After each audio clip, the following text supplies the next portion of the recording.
The cold metallic surface of Proxima 7 reflected the flickering emergency lights as Hyun Park adjusted his combat helmet. His squad of 6 human soldiers moved like shadows across the alien terrain, each step calculated and precise. The planet's atmosphere crackled with electromagnetic interference, making their advanced communication systems buzz with static.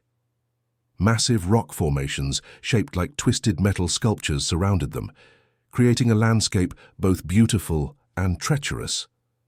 Strange crystalline structures jutted from the ground, changing colors with each passing minute, deep blues shifting to violent purples, then sudden bursts of electric green. Hyun's combat suit, a sleek graphene-based exoskeleton, adapted to the environment's rapidly changing temperature. Small nanobots woven into the fabric continuously adjusted his body's thermal regulation. His eyes, sharp and alert, scanned the horizon where 3 massive alien spacecraft hung suspended in the atmosphere, their biometallic hulls pulsing with an unnatural rhythm. The Krallick's invasion force had been systematically destroying human colonies for months. Their biotechnological warfare machines were unlike anything humanity had encountered, part organic, part mechanical.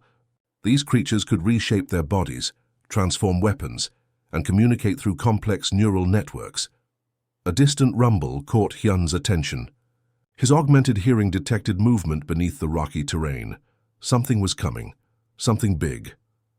Tactical formation, he whispered into his team's comm system. Defensive pattern delta. The soldiers immediately transformed from a loose, walking formation into a tight, interlocking defensive circle.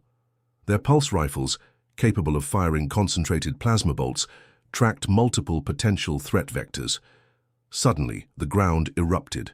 A massive biomechanical creature burst from underneath the rocky surface. Standing nearly 4 meters tall, its body looked like a fusion of metallic tentacles and organic muscle tissue. Multiple sensory stalks emerged from its central mass, each ending with what appeared to be advanced scanning equipment.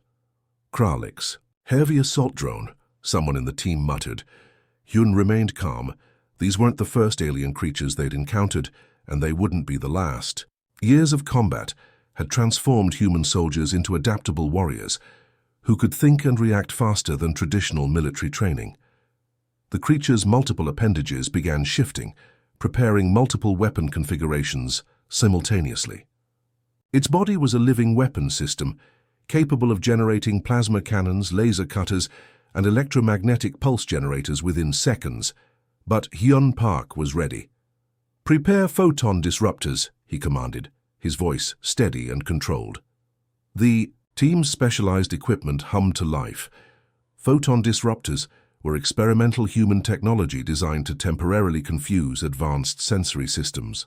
Developed after countless battles against technologically superior alien races, these devices could create momentary windows of tactical advantage. The Krallick's creature unleashed its first attack, a concentrated energy beam that could slice through reinforced starship hulls. Hyun's team dove and rolled, their exosuits absorbing and redistributing the massive energy impact. In that moment of chaos, Hyun saw something extraordinary. Behind the massive drone, barely visible, stood a slender figure observing the entire confrontation. For a split second, their eyes met. A royal observer from an alien civilization, watching humanity's brutal efficiency. Yoon-ji Kim, unbeknownst to Hyun, was about to have her entire understanding of warfare transformed. The battle had only just begun. End of part 1. Would you like me to expand on the next section with the same level of detail and engagement?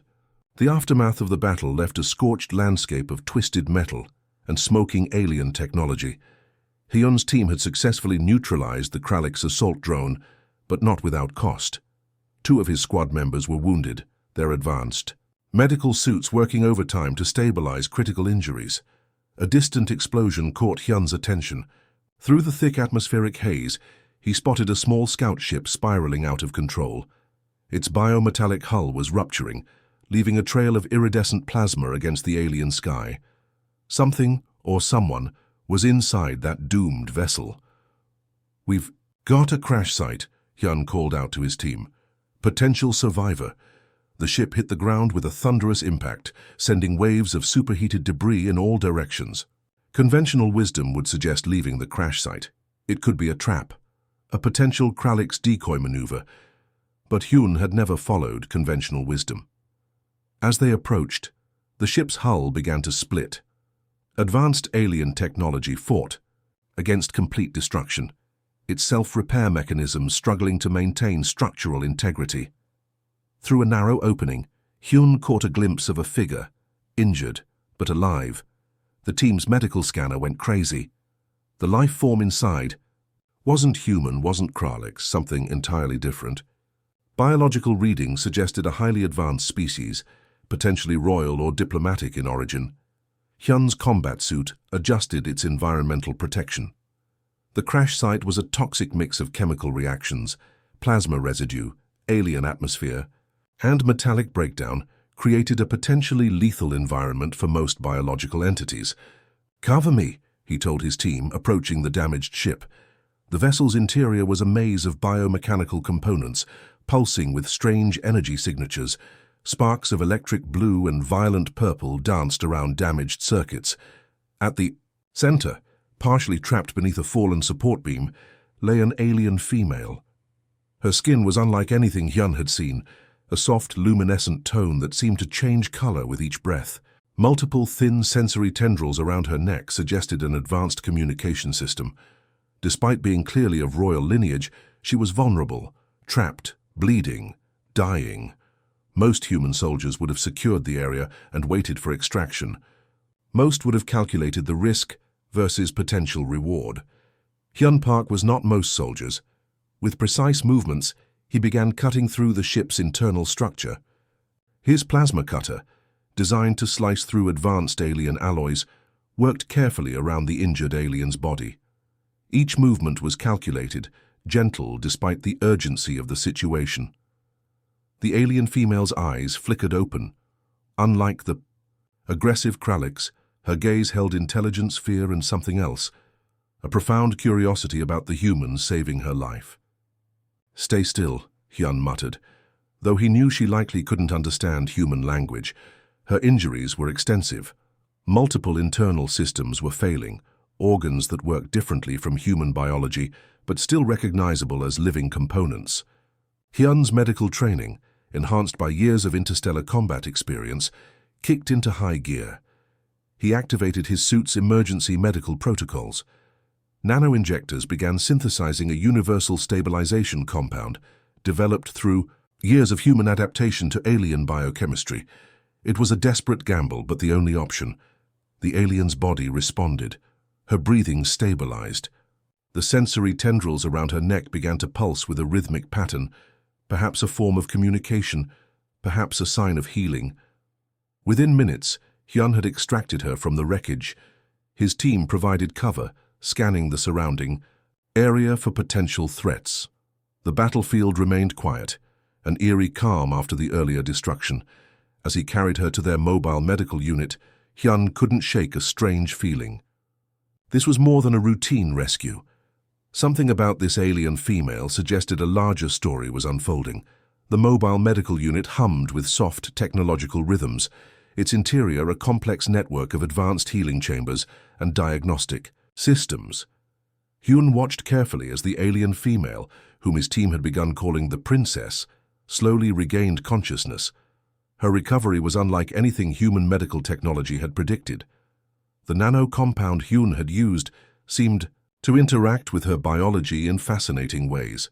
Her sensory tendrils would occasionally pulse with intricate light patterns, communication signals that no human translator could yet decode.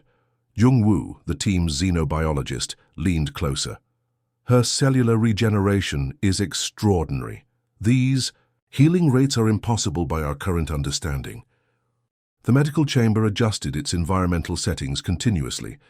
Temperature, atmospheric composition, even gravitational pull seemed to shift subtly to accommodate her unique biological needs. "She's not just recovering," Hyun observed. "She's adapting." The princess's eyes opened. They were unlike human eyes, multiple irises that shifted colors, reflecting inner emotional states. Right now they showed a complex mix of confusion, caution, and intense curiosity. One of the younger soldiers, Park Ji-hoon, was preparing a meal pack. Standard military nutrition, compressed protein cubes and hydration tablets. He hesitated, unsure if alien biology could process human food. To everyone's surprise, the princess reached out. Her movement was graceful, almost dance-like. She picked up a protein cube, examined it with those multi-layered eyes, then carefully tasted it. The reaction was unexpected. Her sensory tendrils began a rapid, complex light dance. What seemed like confusion transformed into something resembling appreciation. "I think she likes the food," Ji-hoon laughed, but it was more than just food appreciation. This was a moment of first contact, of cultural exchange happening in the most mundane of settings, over a military nutrition cube. Hyun noticed how the princess observed their team, not with fear or hostility, but with genuine scientific curiosity. She watched their interactions, their casual conversations, their team dynamics. Human military units were unique. Unlike many alien species that operated with strict hierarchical structures, humans maintained complex social networks. They joked, they supported each other, they showed emotion freely. The princess seemed particularly fascinated by how team members from different backgrounds worked together. A soldier born in Seoul worked seamlessly with another from a remote Brazilian colony. Their unity transcended traditional territorial boundaries. During a routine equipment check, something remarkable happened. The princess attempted to communicate. Her sensory tendrils began producing intricate light patterns, synchronized with subtle body movements. Jungwoo's translation device picked up fragments, emotions more than words, concepts of curiosity, respect, a desire to understand. "She's trying to learn our language," he whispered to Hyun. The medical unit's walls displayed holographic data streams, biological readings, planetary maps, strategic analysis. The princess studied these with intense concentration. Her multiple eyes could apparently process complex visual information simultaneously. Hyun realized they weren't just treating a patient. They were conducting the most profound cultural exchange in human history. As night fell on the alien landscape, the team settled into their routine. Weapons checked, shifts assigned, casual conversations flowing. The princess watched, absorbed every detail. She wasn't just recovering. She was learning what it meant to be human. Her presence changed the unit's dynamic. Soldiers who were normally reserved became more animated, explaining their backgrounds, sharing stories. It was as if her curiosity was a catalyst, bringing out their most human qualities. One moment captured everything. During a quiet moment, Ji-hoon pulled out a small photograph, his family back on Earth. Without hesitation, he showed it to the princess. Her response was unexpected. Her sensory tendrils created a soft, almost musical light pattern, a universal language of connection, of understanding. They were no longer just a military unit. They had become ambassadors, not through official diplomatic channels, but through simple, genuine human interaction. The princess was learning, and humanity was about to change forever. End of part 3. Would you like me to continue with the same approach for the next part? The alien battleground stretched before them like a canvas of destruction and possibility. Hyun's team had been transformed, their strategy evolving with the princess's presence. Her unique perspective began revealing vulnerabilities in their traditional combat approach that no human intelligence had ever detected. Massive holographic displays inside their mobile command center showed intricate battlefield simulations. The princess, now partially integrated with their communication systems, moved her sensory tendrils across the tactical map, revealing hidden movement patterns of the Krallick's invasion force. "They're not just moving," she communicated through the translation matrix, "they're breathing." Her statement confused the tactical team initially.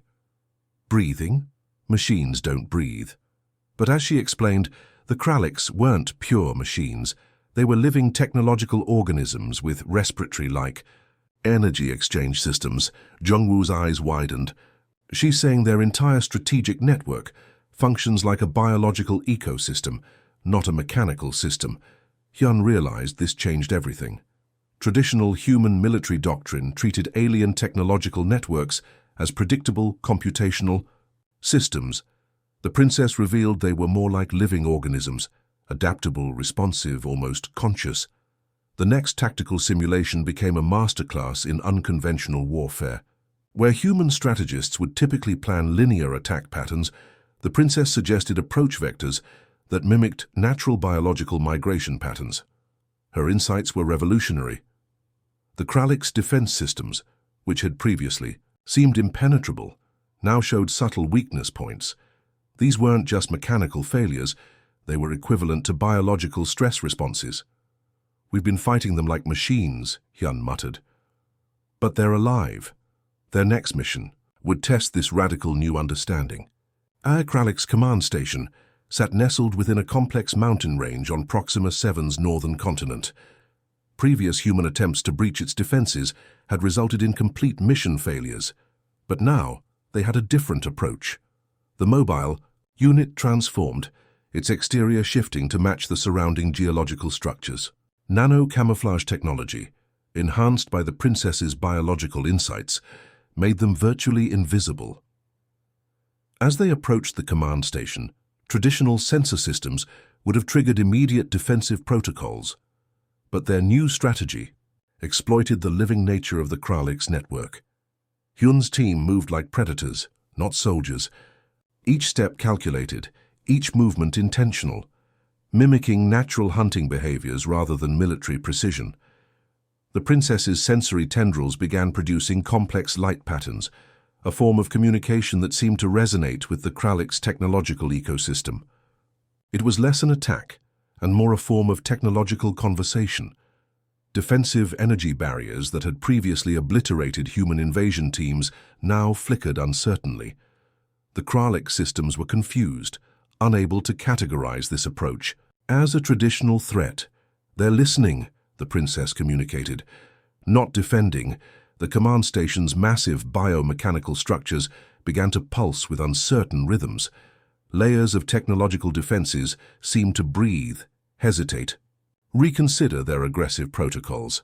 One by one, defensive systems began to disengage, not through force, but through a form of technological negotiation that humans had never conceived possible. Hyun's team moved with unprecedented silence. Their weapons remained holstered. This wasn't a combat mission anymore. This was first contact redefined. As they penetrated deeper into the Krallick's command structure, they realized they weren't just winning a battle. They were fundamentally transforming the nature of interstellar conflict. The princess had shown them that war wasn't about destruction.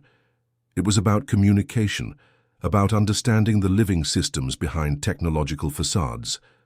Her multiple eyes scanned the unfolding scenario, her sensory tendrils creating a symphony of light and subtle energy exchanges. She wasn't just an observer anymore. She was a bridge between species, between understanding. Humanity's approach to warfare would never be the same. End of Part 4. Would you like me to continue with the same approach for the final part? The massive diplomatic chamber resonated with tension. Representatives from 12 different galactic civilizations watched as Hyun and the princess prepared to address the Universal Council. This wasn't just another negotiation. This was a moment that would redefine interstellar relationships. Holographic displays shimmered around them, showing decades of conflict, destruction, and misunderstanding. The princess's homeworld delegation sat in elegant crystalline formations, their biomechanical interfaces pulsing with cautious anticipation. Hyun wore a modified diplomatic suit, less a military uniform and more a symbol of humanity's evolving approach to cosmic interactions. His posture spoke of both strength and openness, a delicate balance few diplomatic representatives had ever achieved. "We are not here to conquer," the princess began, her sensory tendrils translating complex emotional undertones that traditional language could never capture. "We are here to understand." The Universal Council chamber fell silent. Her words carried a weight that transcended typical diplomatic rhetoric. Years of technological warfare had taught galactic civilizations to expect confrontation, This felt different. Behind them, massive data streams showed the revolutionary approach they had developed during their encounters with the Krallick's invasion force. It wasn't just a military strategy. It was a new philosophy of interaction. Jung Woo, standing as a technical advisor, activated a holographic representation of their discoveries. Living technological networks, biological communication systems, the fundamental misunderstandings that had driven centuries of conflict, all laid bare in stunning visual detail. The Krallick's representatives, previously seen as ruthless technological destroyers, now appeared vulnerable. Their complex biological mechanical infrastructure was revealed not as a weapon, but as a misunderstood form of life-seeking connection. Communication is not about overpowering, Hyun explained. It's about listening. His words resonated through translation matrices, carrying nuanced emotional frequencies that touched something profound in the assembled representatives. This wasn't a human claiming superiority. This was a human demonstrating fundamental cosmic empathy. The princess's multiple eyes scanned the chamber. Each iris seemed to process different layers of emotional and strategic information simultaneously. She was more than a diplomatic representative. She was a living bridge between civilizations. Unexpected, moments of connection emerged. A representative from a silicon-based civilization leaned forward, its crystalline structures vibrating with what could only be described as intrigue. Another delegation from a gas giant civilization adjusted its environmental containment field. A subtle gesture of respect, holographic simulations began showing alternative conflict resolution scenarios. Where previous models predicted endless warfare, these new approaches suggested collaborative problem-solving, technological exchanges, cultural understanding, mutual growth. Concepts that had seemed impossible now appeared not just plausible, but inevitable. The Universal Council's central AI system began processing the presented data. Centuries of conflict resolution algorithms were being rewritten in real time. Machine learning met biological intuition, creating something entirely new. Hyun noticed something remarkable. The princess was no longer just translating, she was facilitating. Her sensory tendrils created complex communication patterns that seemed to resolve diplomatic tensions before they could fully form. "We are not asking for peace," she communicated. "We are demonstrating its possibility." The chamber transformed. What had begun as a tense diplomatic session was becoming a collaborative workshop. Representatives from previously hostile civilizations began sharing technological insights, cultural perspectives, potential collaborative research initiatives. Humanity, once seen as a young, aggressive species, was now being viewed as a potential cosmic mediator, not through military might, but through a radical approach to understanding. As the session concluded, something unprecedented happened. Representatives from multiple civilizations approached Hyun and the princess, not with diplomatic formality, but with genuine curiosity. The princess's sensory tendrils created a soft, almost musical light pattern, a universal signal of hope, of potential, of connection. Hyun understood then that they had done more than end a potential conflict. They had shown the galaxy a new way of existing, not through dominance but through genuine understanding. The cosmic conversation was just beginning. End of Part 5. Would you like me to provide any additional context or elaboration on the story? Little. Did he know this moment would change everything? End of Part 2. Would you like me to continue with the same level of detail and engagement for the next part?